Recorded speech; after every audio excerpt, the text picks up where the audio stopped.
All right, class. It's June 2020, paper 5-3. A pair coins is thrown repeatedly until a pair of tail is obtained. Now that is a very important keyword. Until a pair of tail. The random variable x denotes the number of throws required to obtain a pair of tails. In the first part, it says find the expected value of x. We know that the expected value basically क्या होता है हमारे पास mean होता है. All right. अच्छा ये until a pair of ने ये बता दिया कि ये जो क्वेश्चन आ गया हमारे पास. Now that is from geometric distribution. Alright, ये ज्योमेट्रिक का सवाल आ गया, ठीक है. अगर आपको मीन निकालना है ज्योमेट्रिक में तो वर्किंग फार्मूला होता है हमारे पास 1 डिवाइडेड बाय पी. अच्छा पी क्या होगा? पी हमारे पास है सक्सेस. सक्सेस क्या है? सक्सेस ये है कि जब तक आपको दो टेल ना मिल जाए, ठीक है ना.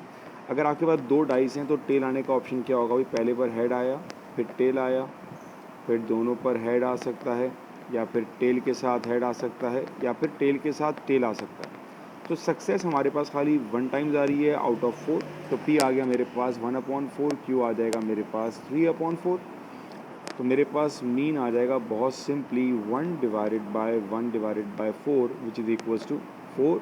और इसको हम बोलेंगे हमारी एक्सपेक्टेड वैल्यू आ गई. That is your first part answer.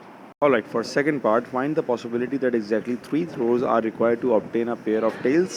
आपने फार्मूला अप्लाई कर दिया, बहुत सिंपल होता है. q to the power r-1 and p to the power 1. Alright, तो q क्या था आपके पास? q is 3/4, तो मेरे पास आएगा 3/4 to the value r क्या है? r है 3 - 1, और p क्या था आपके पास? 1/4.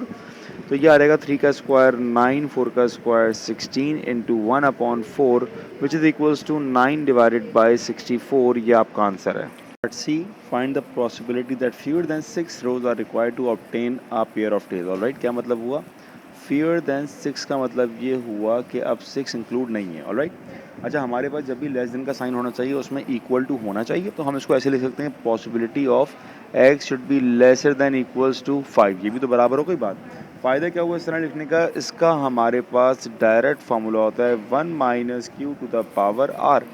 अब इसको सॉल्व करना बहुत सिंपल हो गया. That will B 1 - q. q क्या था हमारे पास? 3/4 and r is what? r is power 5. So that gives you the value of 0.763. ये इसका answer. Next part, on a different occasion, a pair of fair coins is thrown 80 times. Use an approximation to find the possibility that a pair of tail is obtained more than 25 times. तो ये जो आपका सवाल बन गया, ये बन गया आपका नॉर्मल का.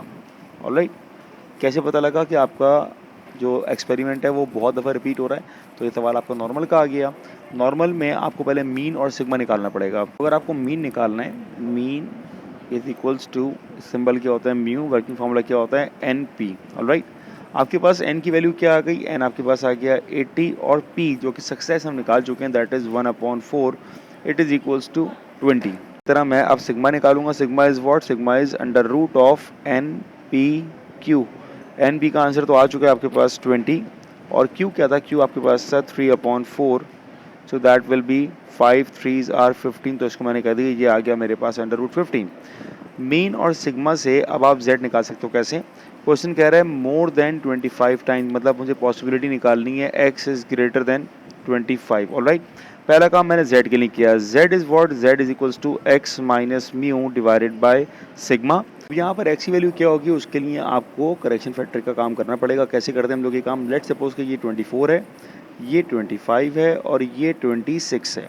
हम वैल्यूज़ लेते हैं 0.5 पहले और 0.5 बाद में. मतलब एक वैल्यू मेरे पास आ गई 24.5 और एक वैल्यू आ गई मेरे पास 25.5. ठीक है, हम किस तरफ अप्रोच कर रहे हैं? हम राइट की तरफ अप्रोच कर रहे हैं. हमारे पास दो ऑप्शन है राइट के, या तो हम यहाँ से राइट मूव कर सकते हैं या फिर हम यहाँ से राइट मूव कर सकते हैं. राइट मूव करने में हमें 25 नज़र नहीं आना चाहिए क्योंकि ग्रेटर देन 25 है. हमें 25 की वैल्यू नहीं चाहिए. अगर हम 24.5 लेंगे तो यहाँ पे 25 की वैल्यू इंक्लूड हो रही है. इसका मतलब है कि मेरे पास जो x की वैल्यू होगी दैट इज़ 25.5. मैंने प्लेस कर दिया यहाँ पर 25.5 minus mu is what? Mu is 80 and divided by under root 15. Simplify करते हैं, we will get the value of z here. Answer आ गया मेरे पास 1.42. तो इसका मतलब मैं तलाश क्या कर रहा हूँ? अब मैं तलाश कर रहा हूँ probability of z is greater than 1.42. इसकी वैल्यू मेरे पास आ जाएगी टेबल से इजीली. 1.42 पे जो आंसर आया दैट इज़ 0.922. लेकिन ये फाइनल आंसर नहीं है. ऐसा क्यों? ऐसा इसलिए कहा मैंने कि अगर आप इसको स्केच करें रफली, ठीक है, ये इसका स्केच आ रहा है पार्ट, जो आपको वैल्यू चाहिए that should be greater than 1.42. ठीक है ना, मैंने कहा ये आ गया 1.42 और जो मेरे काम की वैल्यू है that lies on this region, क्योंकि ग्रेटर देन की बात आ रही है। जो आपके पास 0.92 आया है वो तो बेसिकली ये वाला एरिया है ना मेरे पास, 0.922 वाला। तो अगर मुझे फाइनल आंसर निकाला है, I need to subtract it from 1, तो 1 माइनस 0.9222 इज इक्वल्स टू 0.00 0.0778। ये जो होगा ये आपका फाइनल आंसर है।